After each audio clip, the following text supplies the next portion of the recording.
Alors non, je ne parlerai pas de Squid Game saison 3 avant le mois prochain parce que je ne suis pas une machine et que ma playlist était de toute façon bouclée au moment de la sortie. Bon, ne vous inquiétez pas, le panier est quand même aussi bien garni que les vestiaires des douches de The K2.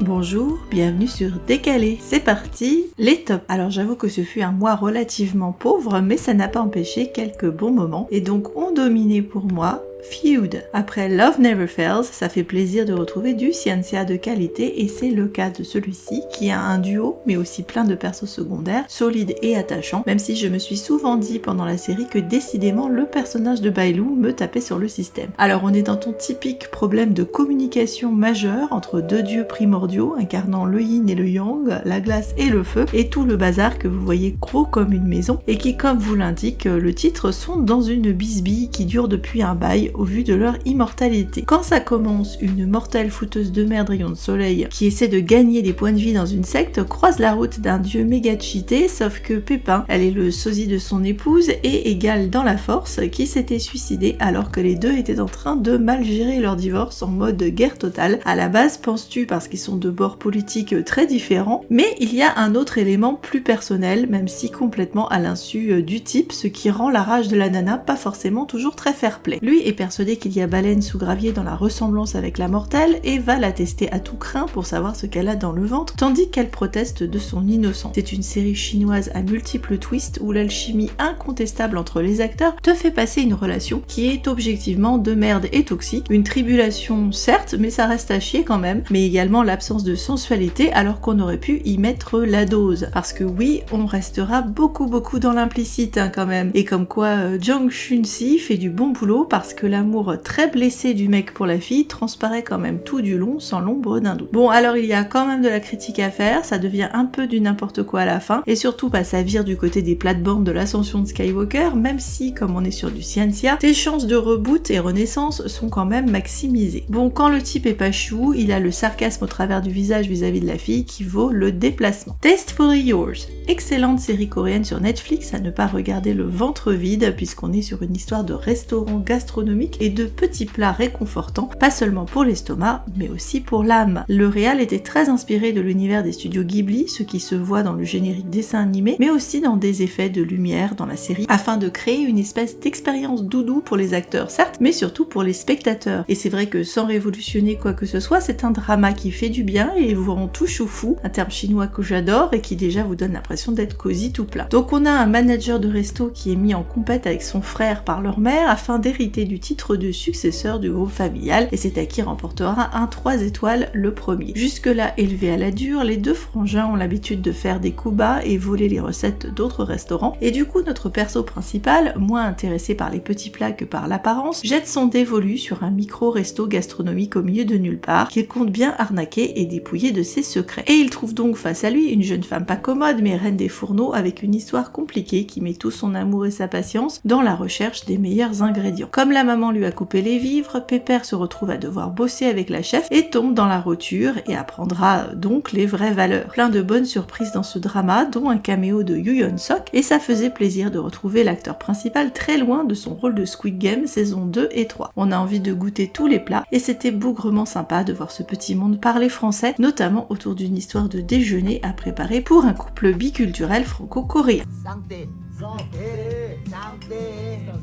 On continue avec Trading Mom's Wings. Alors c'est pas une pub pour KFC et ses wings, mais une sympathique mini-série chinoise où une jeune femme trahie par son fiancé et victime d'un accident de voiture se retrouve replongée dans son enfance avec pour projet de défendre bec et ongles non pas tant son propre bonheur que celui de sa maman qui accumulait toutes les emmerdes et qu'elle va aider à se libérer d'un mariage de la loose et trouver son envol. C'est à nouveau un excellent duo mère-fille qui est très touchant et d'une belle complicité avec une gamine qui ma foi est toute choupie. Et cerise sur le riz cantonais, on a Garvey Dean en amoureux seconde chance qui ma foi donne de sa personne dans une scène de douche dont je vais évidemment vous recauser plus tard. Il y a quelques twists et c'était sympa à suivre. Bon, je signale quand même parce qu'il le faut une bannière en anglais très approximative qui m'a bien fait rigoler quand même en arrière-plan. Legend of Shanghai. Beaucoup de gens attendaient cette série chinoise principalement pour les beaux yeux de Xiao Zhan, acteur culte depuis The Untamed, et il il lit en effet très bien un jeune homme sur la voie de la vengeance au nom de sa famille massacrée sous ses yeux dans son enfance pour une sombre histoire de complot autour des secrets d'un tombeau plein de zombies. Il n'enfilera ni short ni soutien-gorge conique, dommage peut-être pour certains, mais c'est en effet dans la lignée des séries Tomb Raider dont il y a une tripotée en Chine, sauf que cette fois ça se passe époque impériale par ceux qui construisaient les pièges. Alors cette série est de très bonne qualité dans sa production et ses acteurs, mais c'est pas du tout mon truc, et j'étais forcément fâchée de base à voir se faire dézinguer mon chouchou Wallace Chung qui joue le papa de Xiao Zhan. Bon, c'était quand même plaisant de le revoir. Je suis pas fan non plus de l'actrice principale, mais au moins les scènes entre les deux persos étaient de loin celles qui ont le plus retenu mon attention dans ce drama, qui est of course, en dehors des secrets, au sujet de la résilience et de la nécessité d'apprendre à vivre plutôt qu'à juste vivre pour la vengeance. Destiny of Love. Pas une intrigue oufissime pour cette série chinoise, mais le charme des acteurs fait le taf et retient l'attention pour une fouteuse de merde qui se retrouve malgré elle à prendre la place d'une princesse qui ne voulait pas de son mariage arrangé et qui, dans l'embrouille qui lui permettait avec la complicité de l'héroïne de prendre la poudre d'escampette, va se retrouver amnésique. Du coup, la fouteuse de merde atterrit dans le giron d'un prince en fauteuil roulant qui lui non plus ne voulait pas de la noce car il prévoyait de se sauver de la cour et du destin de prince héritier que son père veut lui coller en refilant à la fois le statut et la nouvelle épousée à son petit frère qui allait dans l'ongle sous des dehors très affables. Vous voyez déjà l'intrigue, les mariés malgré eux vont s'amouracher, le fauteuil roulant, il est là juste pour la déco, et le petit frère est un méchant amoureux en puissance puisqu'il avait flashé sur la miss quand elle l'avait dépanné dans leur enfance. Un bon bouche-trou entre deux séries et j'aime beaucoup l'actrice. Dear Mr. Heavenly Fox, série de fantasy chinoise quelque peu bordélique et qui abuse de CGI, mais qui se regarde principalement pour le très joli acteur Wang Youshou que justement je suis en train de regarder dans A Dream Within a Dream. On part sur un clan renard où un mec en pas bonne forme essaie de se récupérer de la cultivation avec un fruit magique, mais le machin atterrit dans une donzelle et du coup Pépère doit la faire tomber amoureuse de lui pour récupérer les avantages de son bidule. Alors pourquoi ça tombe sur cette quiche? Parce qu'ils ont du bagage et ça se termine pas bien gai si on ne sait pas qu'il y a un épisode bonus, vu que la fille passe son temps à se faire manipuler par sa famille et un autre mec afin de faire des crasses et des malheurs au charmant minouchet renard. Antidote to Love, ce mini-drama chinois m'a rappelé quelque chose entre la série coréenne Ardal Chronicles et la série chinoise Hard to Find dans les visuels et l'intrigue. Alors on a une nénette dont le clan hyper secret aux propriétés curativo-magiques s'est fait massacrer parce qu'elle a eu le malheur de sauver un mec blessé et de s'en amouracher, sauf que pas de bol, le mec était un général et que soi-disant il est revenu avec un bataillon pour tuer tout le monde. Bon, sauf que le mec a perdu la mémoire de tout ça et que du coup quand elle a l'occasion de se venger, elle se rend compte que c'est peut-être pas si simple et que potentiellement il y avait une grosse embrouille dans l'affaire. Alors si la miss a survécu, c'est parce qu'elle s'est fait carotter par une secte travaillant pour le roi qui utilise le sang magique de la nana pour préparer un élixir d'immortalité pour le monarque. Quand la série commence, la fille est donnée en mariage posthume au cadavre du général, mais évidemment elle parvient à le retaper grâce à son sang magique et c'est là que les deux reprennent le cours de leur histoire, l'une en mode je te déteste et l'autre intriguée et méfiant car elle ressemble bougrement au portrait de la fille qui l'obsède mais dont il ne parvient pas à se souvenir. Alors ça aurait pu figurer dans la section crack, d'autant que l'acteur est un abonné de la catégorie, mais c'est bizarrement pas tellement chargé au niveau chaud de pataterie, ce dont vous me voyez fort mari. Sparkle Love. Alors je vais résumer l'intrigue de cette prime sautière comédie chinoise étudiante en Zhang Lingreux à piscine. Et croyez-moi, ça suffit amplement comme raison de regarder cette petite bluette, vu que Zhang Lingreux est jolie en maillot, jolie en pull moche, jolie en rose et jolie avec son grain de beauté sur le nez. C'est une de ses premières séries et il est déjà tout bien, ce minouchet. Bon sinon le pitch, c'est une nana qui, comme Pikachu, a des capacités électriques, sauf que son onde à elle fait tomber les gens amoureux, et alors qu'elle est censée électriser le beau gosse pour une copine, c'est d'elle que le beau gosse va tomber amoureux, et franchement c'est mignon et pas prise de tête. Ah et puis je sais pas si je vous l'avais dit, mais Zhang Lingreux est en maillot de bain quasiment sur chaque épisode, Voilà, l'information c'est important. The K2. Pendant qu'on est dans le mouillé, j'ai enfin regardé la série coréenne avec Ji Chang-wook en star d'action, ce qu'il fait très bien, et ce parfois dans des conditions que même Tom Cruise n'aurait pas envisagé dans Mission Impossible, soit, bien sûr, la mythique scène de bagarre à Walpé dans les douches, scène réalisée quasi sans trucage, mais surtout beaucoup de floutage, ce qui nous a évité de grands moments d'hélicobite de la part des acteurs. Alors Ji Chang-wook est extrêmement efficace et convaincant en ancien militaire devenu garde du corps avec un passé assez traumatique, mais je ne dirais pas que j'ai accroché à cette histoire de vengeance et corruption d'élite, même si bien joué, en particulier du côté de l'antagoniste féminin, parce que le love interest par contre ne m'a pas du tout emballé, et du coup j'étais pas à fond sur la romance qui végète en arrière-plan de cette histoire. Sinon c'est plaisamment couillu si on a envie de ce genre. Thousands of Years of Love, mini-drama chinois de fantasy qui m'a plaisamment surprise alors que je l'avais mis en plan depuis un bail. Pas tellement pour son intrigue, j'ai été plaisamment surprise que pour l'alchimie entre les acteurs qui nous donnent des scènes d'intimité dont on n'a pas forcément l'habitude, en plus quand on compare par exemple avec Feud ce mois-ci. Ce qui me permet d'enfin décerner la première et unique patate du mois. Bah oui, malheureusement je vais pas vous proposer une raclette à ce mois-ci, vous n'aurez rien à bouffer. Alors il y a des bisous où ma foi tu te dis justement que le garçon va croquer la fille toute crue et une morsure de la part de la fille qui n'est pas en reste tellement tu as l'impression qu'il y allait de bon cœur. Bon sinon on a un Céleste qui est emprisonné chez les démons mais on se rend compte qu'il n'y est pas à l'insu de son plein gré tellement il est attaché en fait à la chef qui est une phénix. Évidemment ça pue le coup de foudre dans l'enfance et c'est absolument charmant avec des réincarnations et des tribulations,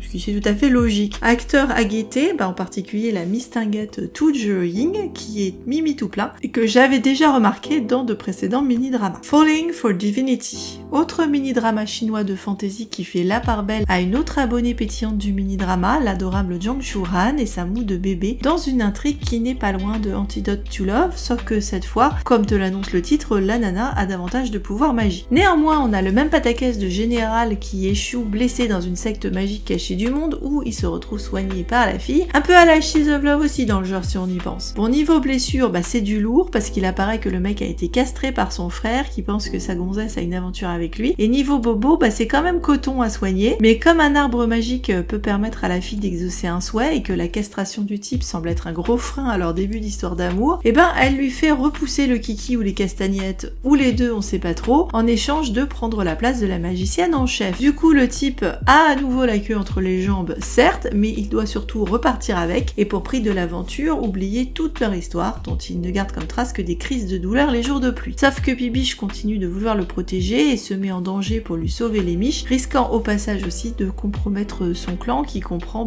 un type un peu chelou qui a un béguin sur la nana. Bon, et puis le frère est un sacré starbé avec son épouse. Les flops, Youthful Glory, série chinoise qui n'est pas complètement ratée car elle a quelques bons moments mais où je n'ai pas accroché au personnage ni à l'histoire. On a ton classique mariage arrangé dont personne ne veut entre une fille de notable et un général, et évidemment ils vont se trouver des atomes crochus et développer une vraie relation de couple et de confiance. En soi c'est le plot de base de nombreux dramas que j'apprécie, mais ça n'est pas passé. Je pense principalement à cause de l'actrice en ce qui me concerne. Comme elle est toute jeune, ça peut évoluer. Et alors pitié, je pourrais le dire sur beaucoup de séries, mais filez des sandwichs aux acteurs. Paramount, enfin le retour des ères républicaines et de vengeance, mais alors ici ça se passe moins au manoir qu'au sein d'un nightclub du nom de Paramount, d'où le titre, avec une chanteuse qui est en fait la fiancée abandonnée d'un mec dont la famille a tué celle de la donzelle, et du coup elle a fait équipe avec un gang qui en a lui aussi après la famille du type. Ça couche surprenamment très rapidement, mais ça n'a pas le sexy ni l'attention sexuelle que nous fournit généralement ce genre de cantine, et je me suis vite ennuyée alors que vraiment je suis en manque d'un bon drama et républicaine secouée et corsée. Donc j'attends. Moonlight, ce mini-drama chinois est une espèce de spin-off pas officiel de l'excellente série Familiar Stranger, à laquelle d'ailleurs ce drama fait plein de clins d'œil et d'emprunts, non content de passer à l'arrière-plan à la télé, ou au niveau des costumes portés par les persos féminins qui sont des actrices. Et l'on y retrouve d'ailleurs justement les actrices,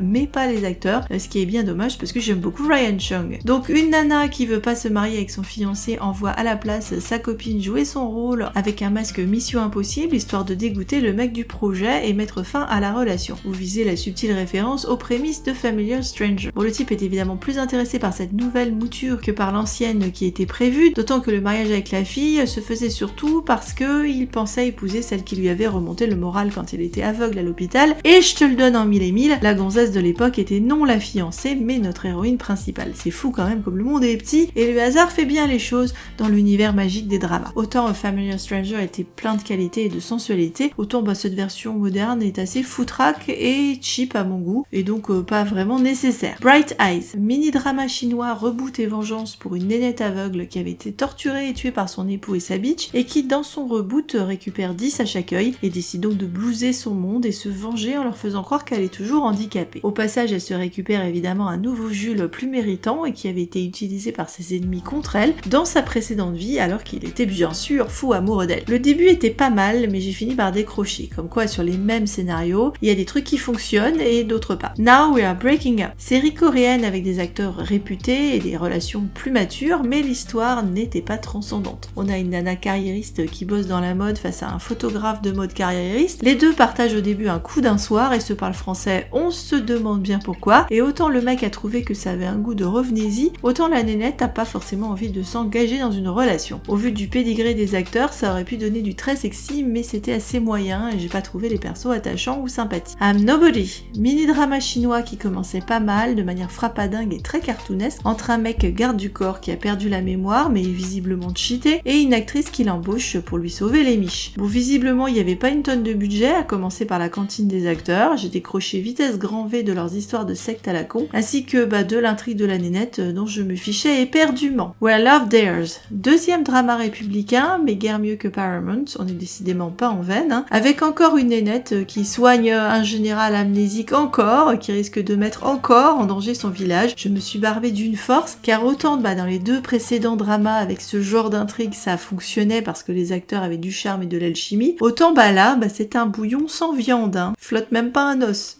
Enfin, ceux des acteurs. Fallen Lady Returns, mini-drama chinois reboot et vengeance, je sais, j'ai parfois l'impression de me répéter moi-même, avec la même soupe de nana martyrisée par son mari, et qui avait pas misé sur le bon cheval, comme si les nénettes avaient eu leur mot à dire là-dedans, je te jure. Et l'actrice est correcte, mais le scénario n'a rien de spécial, et le partenaire masculin est assez générique, donc non, même si la prod est pas mal. King to Hearts, drama coréen qui a été une déception pour moi, parce qu'il me paraissait extrêmement prometteur, avec son trio d'acteurs qu'indépendamment, j'apprécie, et son intrigue What If en Corée, avec d'un côté une monarchie maintenue en Corée du Sud, et de l'autre un projet de réconciliation avec le Nord grâce à une alliance. Bon alors, la nénette coréenne du Nord jouée par la badass Ah Ji-won est en effet badass, à part face au garçon où c'est une quiche pas possible à lui foutre des baffes, et le prince est un peu un sale con, et malheureusement on n'a pas un triangle amoureux avec Jo Jung-suk qui lui fricote avec la princesse. Je ne retiendrai que le moment speed sur un tapis roulant piégé où les persos doivent courir pour éviter d'exploser. C'est trop vieillot et trop plat, sinon en ce qui me concerne. Les Nini d'or, meilleur acteur. Beaucoup de ces messieurs tirent leur épingle du jeu ce mois-ci, donc ce fut un poil difficile et j'ose même pas imaginer ce que ça va donner le mois prochain. Mais je vais tirer un banc à deux Chinois, d'une part Xiao Zhan, dont c'était le grand retour et qui a toujours une belle présence et finesse de jeu, et de l'autre côté à Zhang Chun-si, ou Joseph Zhang si vous préférez, qui s'est bien fait remarquer ce mois-ci et que j'ai trouvé extrêmement touchant dans Feud, dans le rôle du glaçon qui décongèle ma foi très bien. Meilleure actrice, Bai Lu,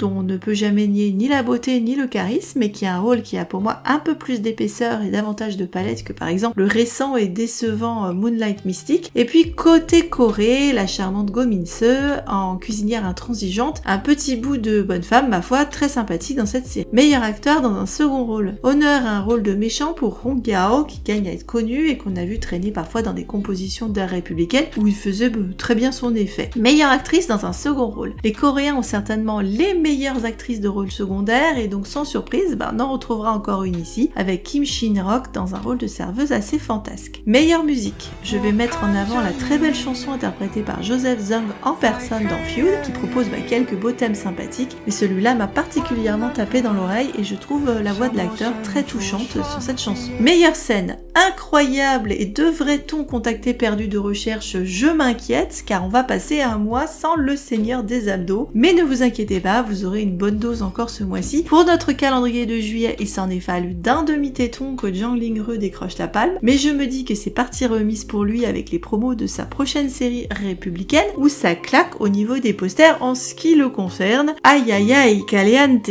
Mais bon, comme j'avais enfin sorti Ji Chang-wook, personne sur cette chaîne n'osera le mettre dans un coin, et donc c'est Woo Woo qui incarnera le mois de juillet avec un visuel qui vous donnera des idées de slip and slide sur les abos du beau gosse. Je vous laisse imaginer. Et donc bien sûr, régalade de l'improbable scène de baston dans la douche au milieu des savonnettes.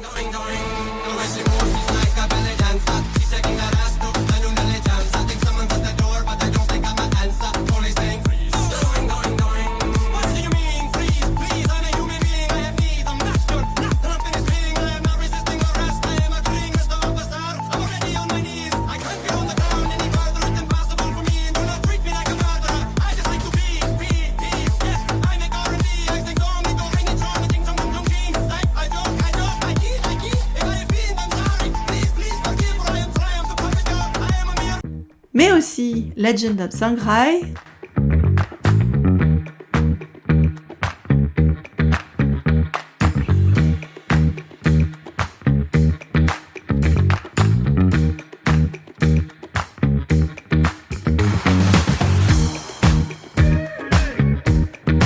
Dear Mr. Heavenly Fox.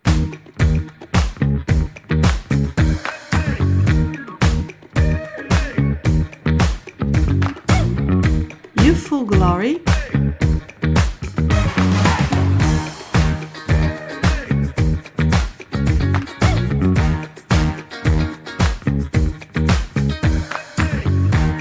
Paramount.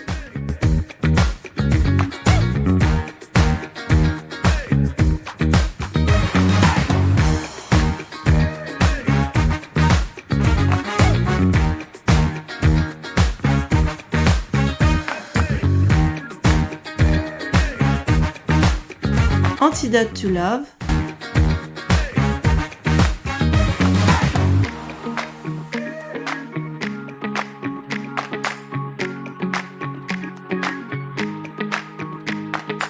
Furling Mom's Wings qui nous donne beaucoup d'humour et un quasi-nu intégral pour Garvettine qui va payer de sa personne.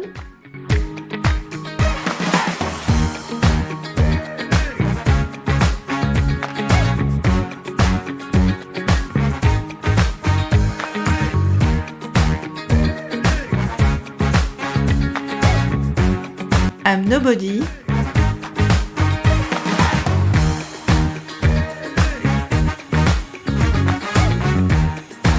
Falling for Divinity.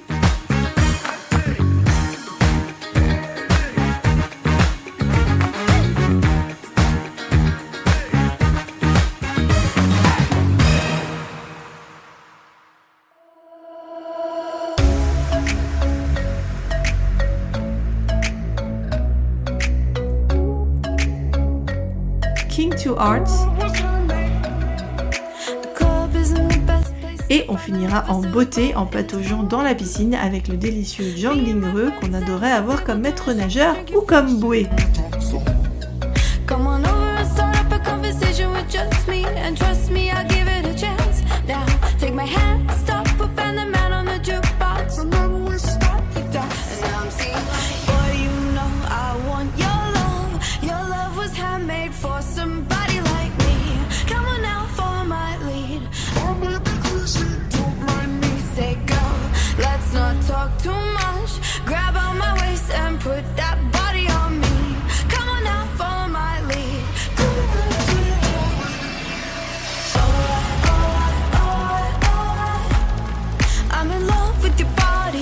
Pour le reste, je retiendrai de cette playlist la scène en bateau de Legend of Sangrai, le bisou sous la pluie de Sparkle Love, les bisous pleins de conviction de Thousands of Years of Love, les moments de bouffe dans Tastefully Yours, et donc sur un mois assez pauvre, c'est dans la gamelle de Feud que je me suis le plus sustentée avec la scène de rencontre, la nuit de noces, et le seul moment de sensualité, c'est la dèche, je vous dis, où monsieur fait de la couture à l'arrache, si je puis dire, sur la robe de sa gonzesse. Alors pauvre certes, mais rassurez-vous, ce n'est qu'une mise en bouche, je sens qu'on va avoir du bien lourd et du bien sportif le mois prochain, entre le délirant Dream Within a Dream où Liu Yuning décidément sur des braises fait des étincelles avec Li Yitong, le très prometteur Princess Gambit avec Liu Shuiyi en comme d'habitude mec compliqué, et surtout enfin la suite des aventures de notre pivoine, et au vu de la bande-annonce yes y a du bisou, le Villainous Crush allait encore bien du côté de Miles Way l'ex-mari, j'ai trop envie de revenir dans cet univers, donc on est fichtrement gâtés par les beaux gosses et les couples engageants sur ce début de vacances. En attendant, je vous souhaite d'excellentes vacances à l'ombre des dramas et des torse-poils et des pivoines en fleurs qui vont enfin pécho. L'occasion pour certaines et certains de peut-être se faire des plages de binge-watch à défaut de longueur avec Zhang Lingreux. Merci d'avoir suivi cet épisode, de me faire en commentaire la liste de vos séries du moment, coup de cœur ou coup de gueule, et de vos envies. Merci de liker, partager comme toujours. Bienvenue aux nouvelles et peut-être même aux nouveaux abonnés, et on se retrouve en août avec probablement beaucoup plus de shows de pataterie. Donc bon binge watch.